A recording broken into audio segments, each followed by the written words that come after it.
আমাদের সকলের মনের ভিতরে একটা ধারণা আছে যে পৃথিবীর সকল শক্তিশালী দেশগুলো যখন একসাথে ফুঁসে উঠবে তখন তৈরি হবে এক বিরাট নিউক্লিয়ার যুদ্ধ এবং তার মধ্য দিয়ে শুরু হবে তৃতীয় বিশ্বযুদ্ধ বা ওয়ার্ল্ড ওয়ার 3। তবে এটা কি আসলে সত্য বা এরকম কিছু কি আদৌ পসিবল বা আদৌ কখনো হবে? আচ্ছা, আমি যদি বলি আমরা অলরেডি তৃতীয় বিশ্বযুদ্ধের ভেতরেই আছি এবং আমার আপনার অগোচরেই এই বিশ্বযুদ্ধ শুরু হয়ে গেছে অনেক অনেক আগ থেকে, কি বিশ্বাস হচ্ছে না? 2022 সালে রাশিয়া ইউক্রেন যুদ্ধ, 2023 সালে গাজায় বর্বর রচিত ইসরায়েলি হামলা, বা 2025 সালে ইন্ডিয়া পাকিস্তান কনফ্লিক্ট এবং সর্বশেষ ইরান ইসরায়েল যুদ্ধ এবং তার সাথে যুক্তরাষ্ট্রের ইন্টারফেয়ার। এই প্রতিবারই মানুষের মনের ভেতর একটা প্রশ্নই বারবার কড়া নাড়তেছিল, আর সেটা হলো এই বুঝি শুরু হয়ে গেল তৃতীয় বিশ্বযুদ্ধ।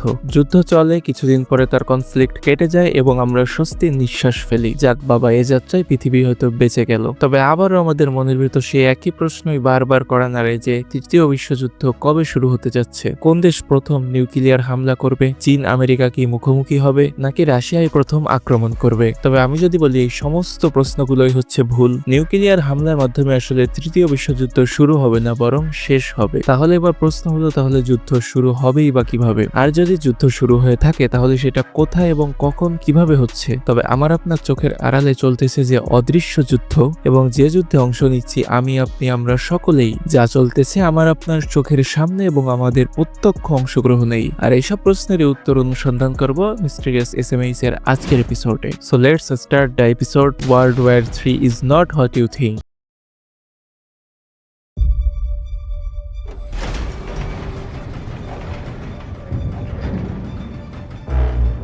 We have spent more than $2 billion on the greatest scientific gamble in history. It is an atomic bomb. It is a harnessing of the basic power of the universe.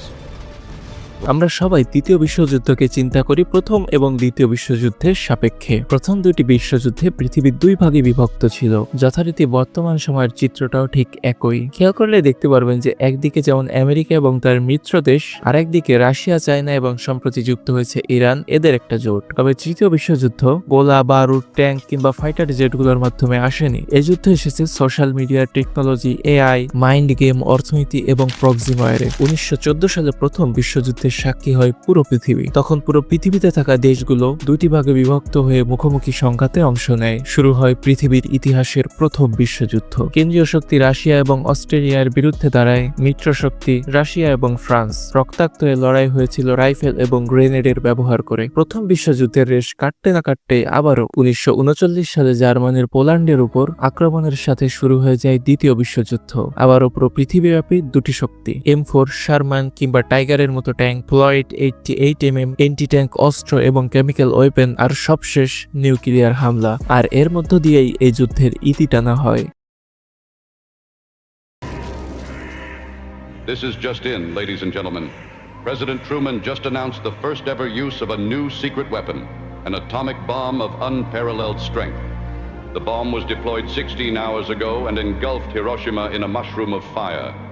এরপরের 86 বছরে মানুষ আর কখনোই সরাসরি বিশ্বযুদ্ধ দেখেনি, কিন্তু দেখেছে ইন্টারনেট, মোবাইল, সোশ্যাল মিডিয়া আর AI. মানুষ দেখেছে কিভাবে গোলা বারুদ, জেট প্লেন, রাইফেল, কামান থেকে যুদ্ধ এসে ঠেকেছে হাতের মুঠোয়। কত সহজেই হাজার হাজার কিলোমিটার দূরে থেকেও খুব সহজেই ইনফ্লুয়েন্স করা যায় একটা যুদ্ধকে। 21 শতকে যুদ্ধের মূল অস্ত্র হয়ে দাঁড়িয়েছে অ্যালগোরিদম, ডেটা আর মতামত। যুদ্ধটা শুধুমাত্র অন ফিল্ডেই চলতেছে না, চলতেছে অফ ফিল্ডে। রক্তহীন এক ধ্বংসাত্মক ভয়াবহ সংঘাত। আমরা যুদ্ধকে খুঁজে বেড়াই সীমান্তে, কিন্তু সেটা লুকিয়ে আছে আমাদের স্মার্টফোনে। এই বেশি দূর যাওয়া লাগবে না, কয়দিন আগের ইন্ডিয়া এবং পাকিস্তানের কনফ্লিক্টে আমরা দেখেছি ইনফরমেশন ওয়্যার আসলে কত দূর যেতে পারে। বিভিন্ন সংবাদ মাধ্যমের মিথ্যা বানোয়াট সংবাদ, এআই দিয়ে বানানো মিথ্যা ছবি, ডিফেক্ট ভয়েস দিয়ে একটা পলিটিক্যাল ব্যক্তিকে একটা জায়গায় বসিয়ে সেখানে মিথ্যা খবর ছড়ানো, আরো কত কি। উত্তেজিত জনগণ মিলিটারি আক্রমণের আগেই মিডিয়ায় যুদ্ধ বাঁধিয়ে বসেছিল। কখনো পাকিস্তান স্বীকার করতেছে যুদ্ধে তারা তাদের 2টি ফাইটার জেট হারিয়েছে, কখনো বা নরেন্দ্র মোদী প্রকাশ্যে এসে তার হার স্বীকার করতেছে, অথচ সবকিছুই ছিল ডিপ ফেকের কামাল। ইরান যখন ইসরায়েলের উপর 3000 ড্রোন এবং মিসাইল হামলা করে, তার পরপরই সামাজিক যোগাযোগ মাধ্যম এক্স তথা টুইটারের বিভিন্ন অ্যাকাউন্ট থেকে মিথ্যা বানোয়াট সমস্ত ছবি এবং এআই জেনারেটেড কন্টেন্ট আর ভিডিও আপলোড হতে শুরু করে।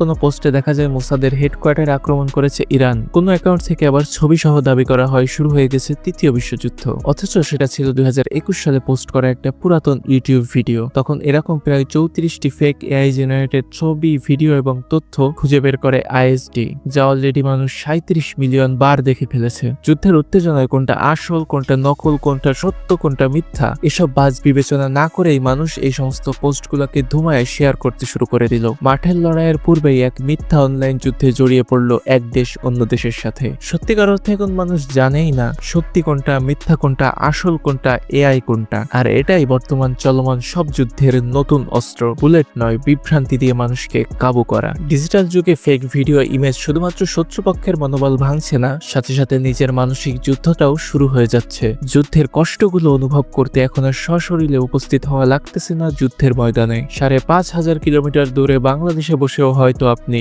আপনার স্মার্টফোনে যুদ্ধবিধ্বস্ত দেশ ফিলিস্তিনের ছোট্ট ছোট্ট শিশুদের হাহাকার কান্না শুনে আপনিও হয়তো নিজের অজান্তেই চোখ ভিজাচ্ছেন। হৃদয়ে কেমন যেন একটা অন্যরকম কষ্টের অনুভূতি হচ্ছে। কিংবা ইউক্রেনের যুদ্ধ এবং সিরিয়ার অধ্যুষিত মায়েদের চিৎকার শুনে হয়তো আপনার মনুষ্যত্বের উপর থেকে বিশ্বাস উঠে যাচ্ছে। প্রতিনিয়তই আমরা আমাদের হাতে থাকা স্ক্রিনে যুদ্ধের ভয়াবহতা এবং নৃশংসতা দেখে আতকে উঠছি। ইন্টারনেটে থাকা এসব তথ্য দেখেই মানুষ এখন মেন্টালি কোনো দেশের পক্ষ নিচ্ছে, কোনো দেশের বিরোধিতা করতেছে। ইরান যখন ইসরায়েলে হামলা চালাচ্ছে তখন ম্যাক্সিমাম সবাই ইরানের পক্ষ নিচ্ছে। আবার যখনই সেই ইরান সিরিয়ার স্বৈরশাসকের পক্ষ নিল বা মাসাই আমিনের মতো জঘন্যতম হত্যাকাণ্ড চালালো, তখন ঠিকই তাকে ছুঁড়ে ফেলা হলো। শুধুমাত্র মিডিয়ার একটি ন্যারেটিভের মাধ্যমেই কোনো দেশের পক্ষে বিপক্ষে দাঁড়িয়ে যাচ্ছে মানুষ।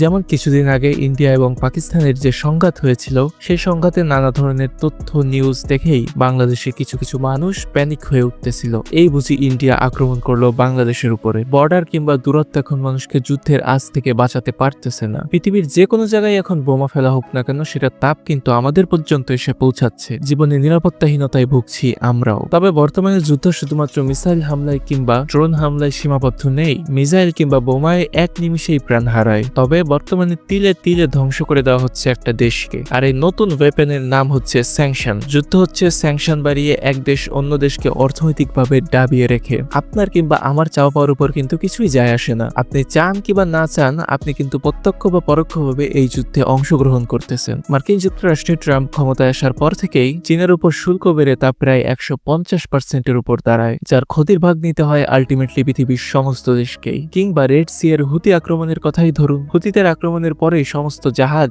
সুয়েজ খাল অ্যাভয়েড করার চেষ্টা করে, যেটায় মিশরে এক বছরে প্রায় $2 বিলিয়ন লোকসান হয়। তাছাড়া দেশগুলোকে অন্য পথে কার্গো জাহাজগুলোকে নিতে হয়, যেখানে 7 দিনের জায়গায় 2 সপ্তাহ লেগে যায়। খরচ বেড়ে যায় আরো $1 মিলিয়ন বেশি। জাহাজের ট্রান্সপোর্টেশন খরচ বৃদ্ধির সাথে সাথে পুরো বিশ্বে বাড়ে পণ্যের দাম এবং তেলের দাম। বাংলাদেশের মতো উন্নয়নশীল বা স্বল্প উন্নত দেশগুলোতে পণ্যের দামের সাথে সাথে বাড়তে থাকে মুদ্রাস্ফীতি। আমেরিকার 45 বছরের স্যাংশনে ইরানের অবস্থা এতটাই ভয়াবহ, মুদ্রাস্ফীতি বাড়ার কারণে সেখানে রীতিমতো রুটি কিনতে স্বর্ণ বেচতে হয় মানুষের। $1 বিপরীতে তাদের প্রয়োজন হয় 1,50,000 রিয়ালের। অন্যদিকে চীনের ঋণে দেউলিয়া হয়ে গেছে শ্রীলঙ্কা। যুদ্ধ, দুর্নীতি, স্যাংশনে পাকিস্তানের রিজার্ভ প্রায় শেষের দিকে। এগুলো কি আপনার কাছে যুদ্ধ মনে হয় না? অবশ্যই এগুলো যুদ্ধ। এগুলো হলো ইকোনমিক্স ওয়ার, যে যুদ্ধের শব্দ হয় না কিন্তু ঠিকই কষ্ট হয়। আগের দুটি বিশ্বযুদ্ধে পৃথিবী দুইটি শক্তির ভাগ দেখেছে, অ্যাক্সিস ভার্সেস অ্যালাইস, অর্থাৎ অক্ষশক্তি বা কেন্দ্রীয় শক্তি এবং মিত্র শক্তি। একটু ভালো করে খেয়াল করলেই দেখতে পাবেন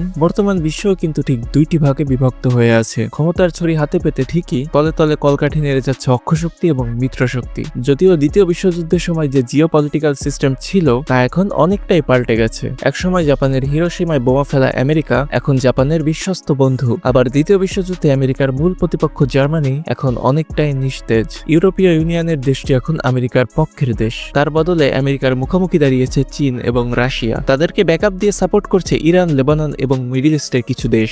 ভালো করে খেয়াল করলে দেখতে পাবেন রাশিয়া, ইউক্রেন বা প্রতিটি এ ধরনের যুদ্ধই হচ্ছে এক একটা তৃতীয় বিশ্বযুদ্ধের এলিমেন্ট। সবাই দেখছে ইরান ইসরায়েলে মিসাইল ছুড়ছে, কিন্তু শুধু কি ইরানের পক্ষ থেকে এই মিসাইলগুলো ছিল? উত্তর কোরিয়ার লুকিয়ে রাখার সমর্থন, রাশিয়ার ঘোষণা দেওয়া ইরানের অধিকার এবং চীনের গোপন সমর্থন এটার ঘোষণা দেয় যে মিসাইল শুধুমাত্র ইরানের পক্ষ থেকে আকাশে ওড়েনি। আর আমেরিকা উপরে মানবতার ঝান্ডা উড়িয়ে ঠিকই ইসরায়েলকে সমর্থন করতে ইউএন এর যুদ্ধবিরতিকে ভেটো দেয়। অন্যদিকে কাতার, সৌদি আরব, মিশর এসব দেশের স্তব্ধ হয়ে ফিলিস্তিনের গাজায় ধ্বংসযজ্ঞ দেখা, জর্ডানের ইসরায়েলকে মিসাইল হামলা থেকে বাঁচানো, চোখে আঙুল দিয়ে দেখিয়ে দেয় কোন দেশ কার পক্ষ হয়ে খেলছে। আর এটাই হলো প্রক্সি যুদ্ধ। কেউ অফিসিয়ালি ঘোষণা দিচ্ছে না, কিন্তু লড়ছে ঠিকই। তাই এই ডিপ ফেকের যুগে যুদ্ধ কেবলমাত্র বোমাবাজি নয়, যুদ্ধ হলো একটা আগুন ব্রেইন গেম। আর যে আগুন তিলে তিলে স্তব্ধভাবে নিঃশব্দে সবকিছুকে গ্রাস করে নিচ্ছে। আমরা সকলেই ভাবি যে নেক্সট যুদ্ধটা হবে পারমাণবিক বোমা দিয়ে, কিন্তু একটা যুদ্ধের শেষের আগ মুহূর্ত পর্যন্ত লড়াই চলে। একটা ডিপফেক, একটা হামলা, একটা স্যাংশন কিংবা একটা হ্যাশট্যাগ, সবকিছুই আমাকে, আপনাকে এবং আমাদের সবাইকে যুক্ত করছে যুদ্ধের সাথে। আমরা সবাই একটা নিঃশব্দ